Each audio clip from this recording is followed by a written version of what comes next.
नमस्कार दोस्तों, स्वागत है आपका हमारे यूट्यूब चैनल में। पिछली क्लास में हमने अव्यवहार्य शब्दों में समुच्चय बोधक और विस्मयादि बोधक शब्दों के बारे में पढ़ा था और आज की क्लास में हम क्रिया विशेषण के बारे में पढ़ेंगे। क्रिया विशेषण अव्यवहार्य शब्द हैं और इसके बारे में हम पढ़ेंगे क्रिया विशेषण। क्रिया विशेषण कहते किसको है? जो क्रिया की विशेषता बताते हैं, जो क्रिया शब्दों की विशेषता बताते हैं उन्हें क्रिया विशेषण कहते हैं। क्रिया शब्दों की विशेषता बताने वाले परिभाषा लिख लेते हैं। क्रिया की विशेषता बताने वाले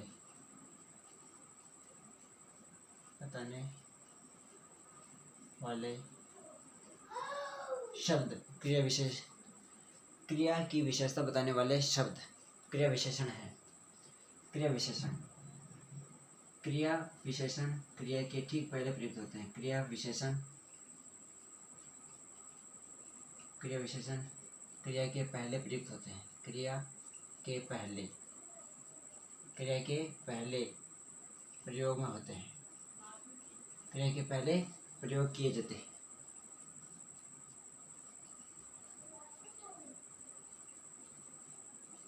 हैं। क्रिया विशेषण क्रिया शब्दों के ठीक पहले प्रयुक्त होते हैं। जो क्रिया की विशेषता बता रहे हैं इसलिए वो क्रिया के पहले प्रयोग में किए जाएंगे। जैसे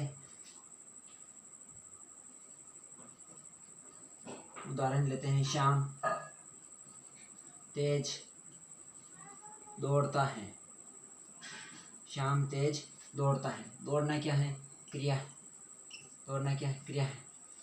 विशेषता क्या है? क्रिया की विशेषता बता रहे हैं। क्रिया की दौड़ रहे हैं। कैसे दौड़ रहे हैं? तेज दौड़ रहे हैं। ये कौन सा शब्द हो गया? क्रिया विशेषण। यह कौन सा शब्द है? क्रिया विशेषण है। इसके महत्व के बारे में बात करेंगे। एक बार इसको नोट कर लो।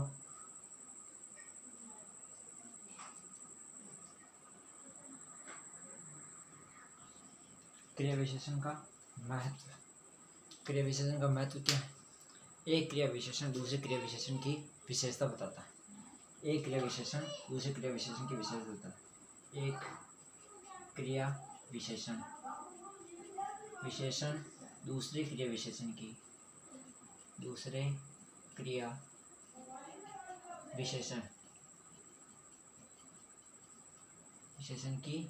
विशेषता बताता है। क्या बताता है? विशेषता बताता है। जैसे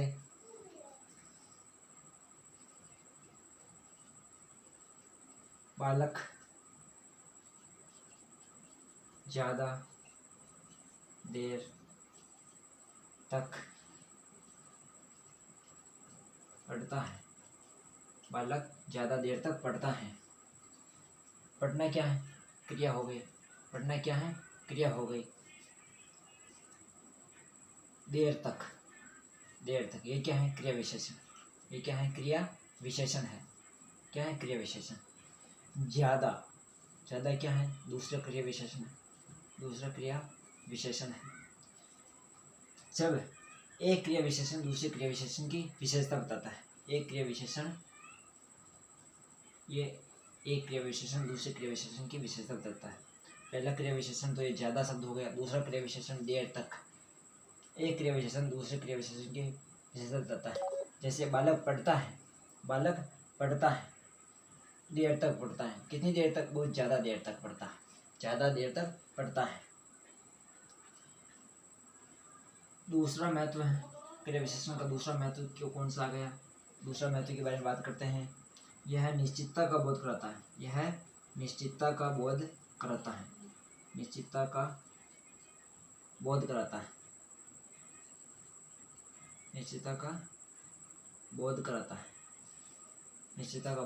है। जैसे उदाहरण की बात करते हैं, राम जरूर आएगा। कहने का मतलब कि राम आएगा मतलब जरूर आएगा। आने की वो निश्चित बता रहा है। आना क्या? निश्चित है। राम के आने का निश्चय बता रहा है, निश्चितता बता रही है। राम आएगा जरूर आएगा। ये उसकी निश्चितता बता रहा है। इसको नोट कर लो, फिर आगे के बारे में चर्चा करते हैं।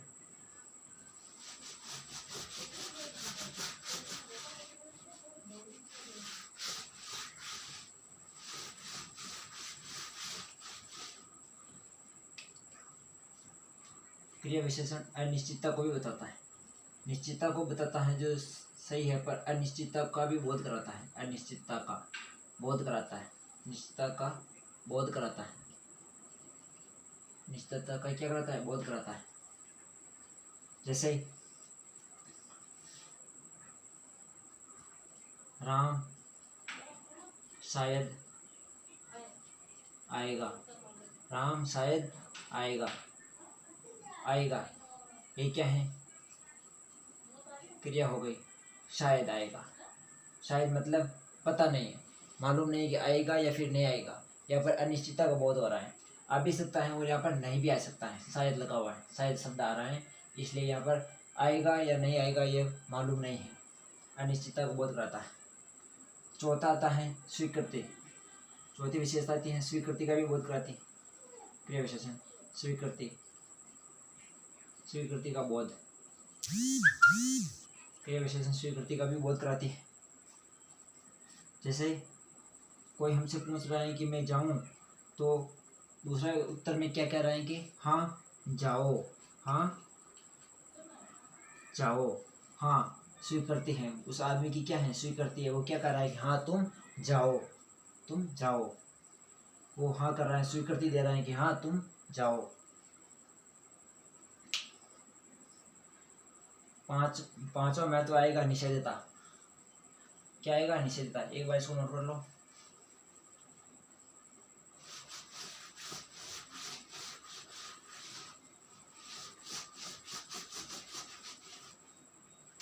पांचवा आएगा निषेधता,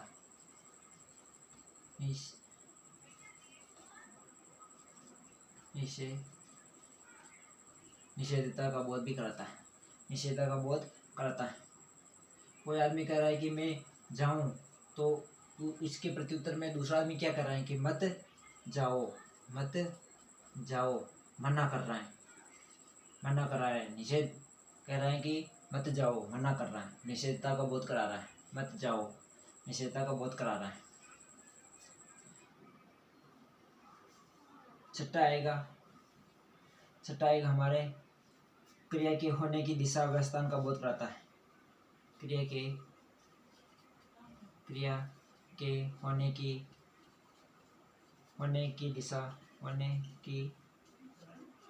दिशा या स्थान का बोध कराता है, स्थान का बोध कराता है, स्थान का बोध कराता है। जैसे उदाहरण की बात करते हैं, इधर आओ, इधर आओ, वो अपनी तरफ बुला रहा है, वो अपनी तरफ बुला रहा है कि इधर आओ, वो उसकी दिशा की ओर बुला रहा है, और उसकी दिशा की ओर बुला रहा है, या उसके स्थान की ओर बुला रहा है कि तुम यहाँ पर आओ, इधर आओ। कोई आदमी है दूसरे आदमी से कहता है कि उधर देखो, उधर देखो, वहाँ पर क्या है, उधर देखो, तो वह दिशा का बोध करा रहा है, या वो स्थान का भी बोध करा सकता है। जैसे उस स्थान को देखो, वह स्थान कैसा है, ताजमहल देखो, ताजमहल देखो, स्थान का भी बोध करा रहा है।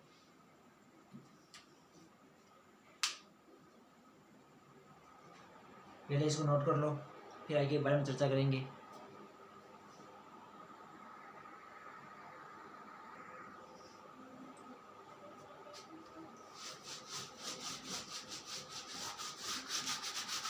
क्रिया विशेषण का और महत्व है, क्रिया विशेषण काल या समय का भी बोध कराता है, काल या समय का भी बोध कराता है, समय का भी बोध कराती है, काल या समय का भी बोध कराते हैं। जैसे रमेश रोजाना 4 बजे, रोजाना 4 बजे उठता है, 4 बजे उठता है। उठना क्या है, क्रिया हो गई, उठना क्या है, क्रिया हो गई। कितने बजे उठ रहा है, 4 बजे उठ रहा है, ये क्या हो गई, क्रिया। ये समय को बता रहा है, क्रिया विशेषण क्या है, समय को बता रहा है, टाइम को बता रहा है, काल को। रोजाना 4 बजे उठता है, कितने बजे उठता है, 4 बजे उठता है। ये क्रिया विशेषण मात्रा का भी बोध करती है, मात्रा या परिमाण, मात्रा या परिमाण का भी बोध कराती है, मात्रा या परिमाण का भी बोध कराती है। जैसे राम खूब पढ़ता है, राम खूब पढ़ता है। पढ़ना क्या है, क्रिया हो गई, पढ़ना क्या है, क्रिया हो गई। खूब, राम कैसा पढ़ रहा है, खूब पढ़ता है, खूब पढ़ रहा है। ये इसकी मात्रा बता रहे हैं कि खूब पढ़ रहा है। राम पढ़ रहा है, कितना पढ़ रहा है, खूब पढ़ रहा है, इसकी मात्रा बता रहे हैं, खूब पढ़ रहा है।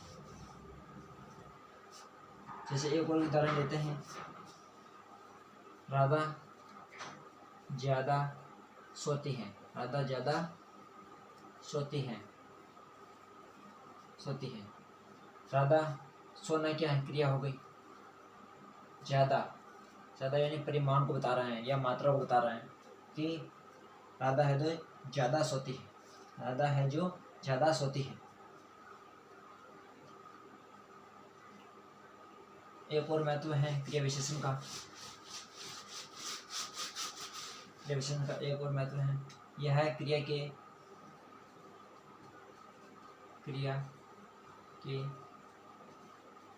तरीका या ढंग का बोध कराती है, ढंग का बोध कराती है, ढंग का बोध कराती है। जैसे गोलियां धड़ा धड़ चली, गोलियां धड़ाधड़ चली, चलना क्या है, क्रिया हो गई। गोलियां, चलना क्या है, क्रिया हो गई। क्रिया के तरीका, चली, गोलियां चली, कैसे चली, धड़ाधड़ चली, धड़ाधड़ चली, ये इसका क्या हो गया, तरीका या ढंग हो गया, किसका, क्रिया का, चलना का। कौन चल रही है, गोलियां चल रही हैं, कैसे चल रही हैं, धड़ाधड़ चल रही है, कैसे चल रही है, धड़ाधड़ चल रही है, ये इसका तरीका हो गया क्रिया का। गोलियां चल कैसे रही हैं, धड़ाधड़ चल रही है, इसलिए ये क्रिया के ढंग और तरीका का भी बोध कराते हैं क्रिया विशेषण। अब पढ़ते हैं क्रिया विशेषण के प्रकार। क्रिया विशेषण कितने प्रकार के होते हैं, क्रिया विशेषण होते हैं 4 प्रकार के होते हैं। कौन कौन से, कालवाचक, स्थानवाचक, परिमाणवाचक और रीतिवाचक। कितने प्रकार के होते हैं, 4 प्रकार के होते हैं।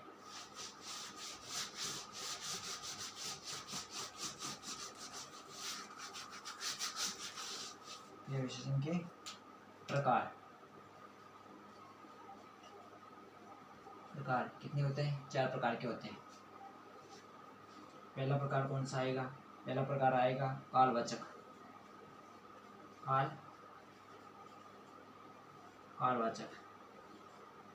कालवाचक क्रिया विशेषण। कालवाचक क्रिया विशेषण क्रिया के संपादित होने का समय बताता है, क्रिया के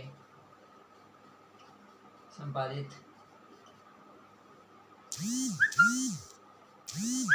होने का समय बताता है, होने का समय बताता है,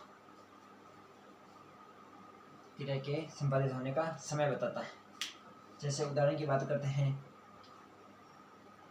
उदाहरण लेते हैं। जैसे मैं प्रत्येक मंगलवार को मंदिर जाता हूँ, मैं प्रत्येक मंगलवार को मंदिर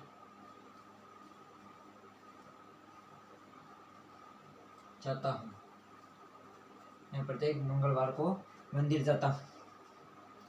जाना क्या है, क्रिया हो गई। यह क्या कर रहा है, कालवाचक। कालवाचक के अंतर्गत क्रिया के संपादित होने का क्या बता रहा है, समय बता रहा है। क्रिया, मंदिर जाता है, कब जाता है, मंगलवार को जाता है, कब जाता है, मंगलवार को जाता है, ये उसके समय का बोध करा रहा है। कि मैं प्रत्येक आने वाले मंगलवार को मंदिर जाता हूँ। ये काल का बोध करा रहा है, ये समय का बोध करा रहा है। कालवाचक क्रिया विशेषण हमेशा समय का बोध कराता है कि वह प्रत्येक मंगलवार को मंदिर जाता है। दूसरा प्रकार आता है हमारे स्थानवाचक। दूसरा प्रकार कौन सा आता है? स्थानवाचक क्रिया विशेषण जो क्रिया के होने का स्थान और दिशा का बोध कराते हैं। जो क्रिया के होने का स्थान और दिशा का बोध कराते हैं कि क्रिया कौन सी दिशा या कौन से स्थान पर हो रही है, वो बोध कराते हैं। क्रिया के होने का स्थान या दिशा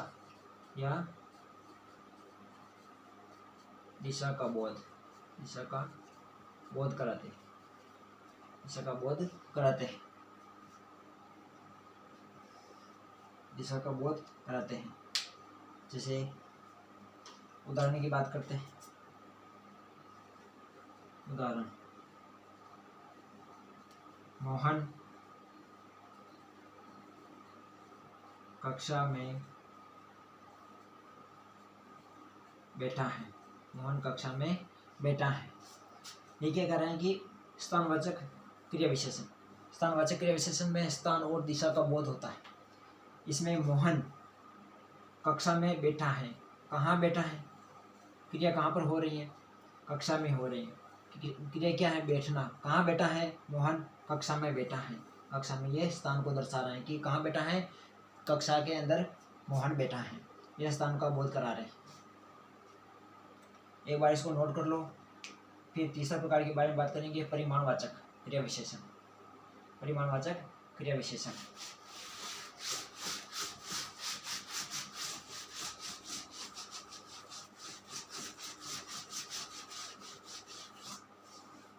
तीसरा प्रकार कौन सा है? परिमाणवाचक क्रिया विशेषण। तीसरा प्रकार कौन सा है? परिमाणवाचक क्रिया विशेषण। जो क्रिया की मात्रा का बोध कराती है। वे क्रिया विशेषण जो क्रिया की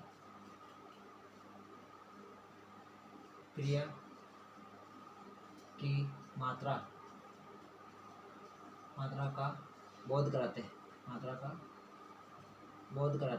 का बोध कराते हैं। जैसे उदाहरण की बात करते हैं।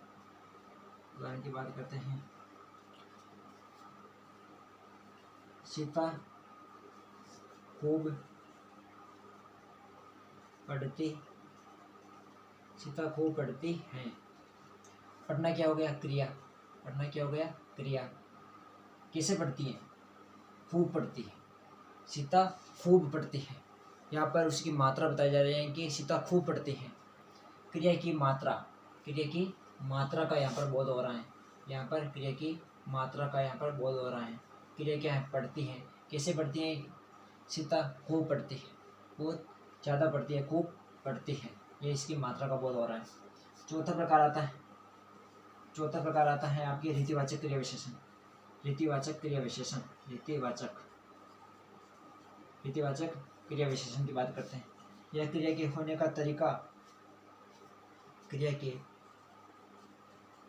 तरीका को बोध कराती है। क्रिया के होने का तरीका या ढंग का बोध कराते हैं। बोध कराते हैं। जैसे उदाहरण की बात करते हैं।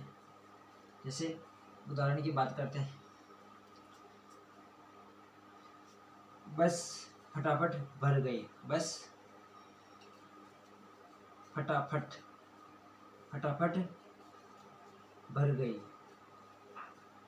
बस भर गई। बस क्या है? भर गई। भरना क्या है? क्रिया हो गई।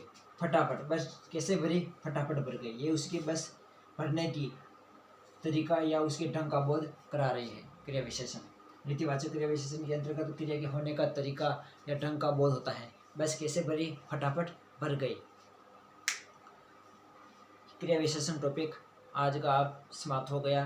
विकारी अविकारी शब्द और विकारी शब्द दोनों समाप्त हो गए। अगर आपने हमारे चैनल को सब्सक्राइब नहीं किया है तो सब्सक्राइब कर ले और अपने दोस्तों को ज़्यादा से ज़्यादा शेयर करें ताकि वो भी हिंदी व्याकरण पढ़ सके।